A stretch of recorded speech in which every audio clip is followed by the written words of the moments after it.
My focus right now is Sean Combs because he's a trafficker, most likely because he was victimized by his mentor, Clive Davis. Rumor has it, allegedly, Diddy got on his knees for Clive Davis in 1994. He got a boss too, and his boss name is Clive Davis.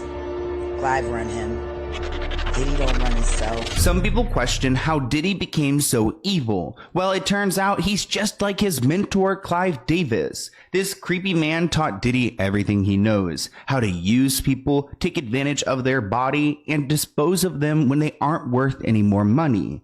Clive Davis is a sick man, and we are exposing him in this video, so let's get into it. We're going to be talking about a controversial man who has caused a lot of chaos in the music industry. His name is Clive Davis, and a lot of you have requested that I take a deep dive into what he's been accused of. Now, Clive Davis is an American record producer and music executive. Clive has had a significant impact on the music industry, having worked with numerous iconic artists and being responsible for signing many landmark musicians.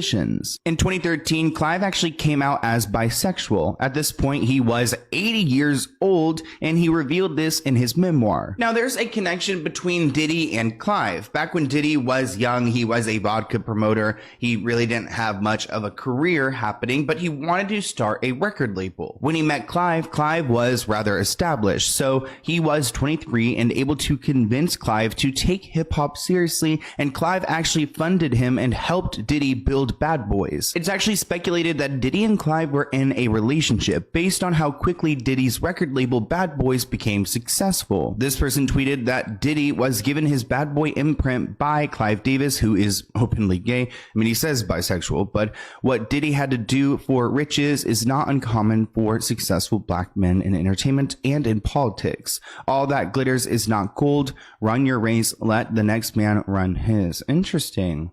Now, a lot of people believe that Diddy is the way that he is. I mean, we've talked about him in countless videos at this point because of how Clive kind of groomed him to be this way. My focus right now is Sean Combs. Okay. Tell us why. Tell us why. Because he's a trafficker. And he's using music and entertainment to traffic. Now, is this just boys, girls, adults, kids? I mean, from what I've heard from sources that I would consider reliable, it really doesn't matter. Wow. I don't think something that has anything to do with gender at this point for Sean. I honestly think he's just an extreme narcissist who loves power. He loves the ability to manipulate and control people. Why? Most likely because he was victimized by his mentor, who loved to control people.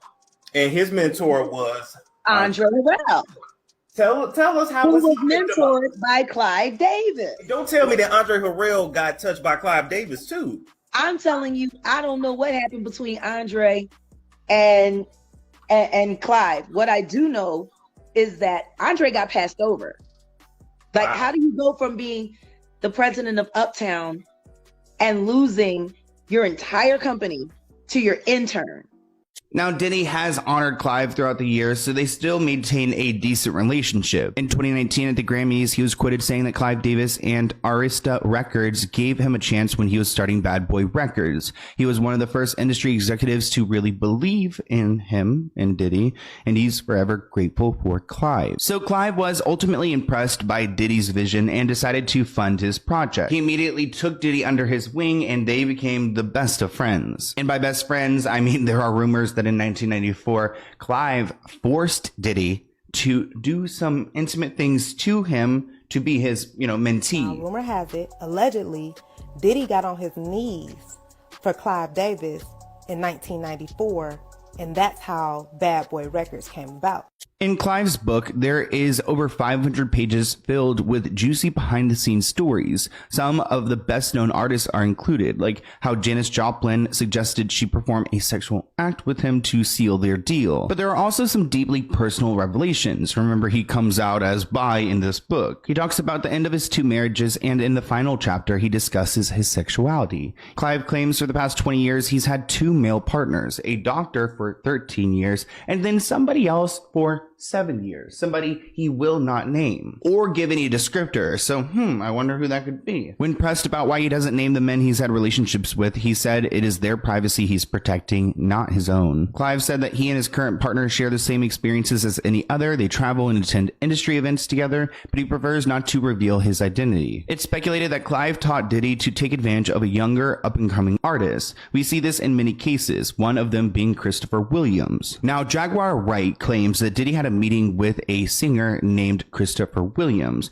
about possibly signing a demo deal. The attorney needed to get approval for some paperwork and went into Diddy's office. Actually, this attorney walked into Diddy's office and saw that Christopher Williams was performing, I guess, a blowjob onto Diddy. She walked in and it was a surprising sight, but it didn't bother the lawyer as much as it embarrassed her. She played it cool until Diddy brought it up the next day. He was allegedly aggressive, asking her if she intended on telling anyone. When she politely asked him why he hadn't locked the door, he reportedly replied, "I'll do whatever the F I want to in my building. It's power, see? If I can make a man suck my D, I could make people do anything for money." Ooh, okay. If I was that lawyer, I would feel so uncomfortable. I mean, I would want to quit, but I feel like if they were to quit, then like Diddy would go after them to try to keep his secret a secret. It's also speculated that Clive taught Diddy to take out anyone or any artist if needed. It has been alleged that Clive took out Whitney Houston to make way for Brandy. It's also alleged that he took out Left Eye from TLC. This behavior can be seen in Diddy with Kim Porter, Biggie, and allegedly Tupac. So I'm not trying to throw some accusations here, but I mean, I do feel like this industry is cutthroat. Literally. Jaguar Wright goes into detail about how Whitney was controlled by these people and was harmed by them on occasion. I mean, maybe even more than on occasion, like pretty often. Leola Brown, Bobby Brown's sister, has said on several occasions that she was beaten. They saw her body. She didn't just die in a tub, like she was beat up. Oh, wow. Her and Clive had a fight 2 days before. And from what I was told, Bobby Christina was present for some of that fight. And then the next thing you know, she's dead. Ray J was the last person to see her alive. He let the drug dealer in, but she was sober, right? But he let the drug dealer in that gave her the shot. And Brandy was the one that found her. But you know, they pledge allegiance to Clive too. 2 days before her death, Whitney crashed an interview and passed Brandy a secret note. It's speculated that Whitney was trying to warn Brandy that she was in danger.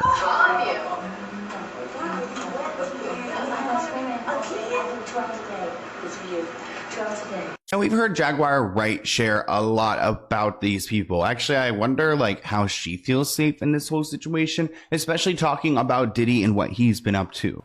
Uptown Records started with 5 people. Andre Harrell, Al B. Sure, Heavy D, and Puffy. And Kim was the longest working employee because she was there from the very beginning. She was Andre's personal assistant. Kim is dead. Heavy D is dead. Andre Harrell is dead.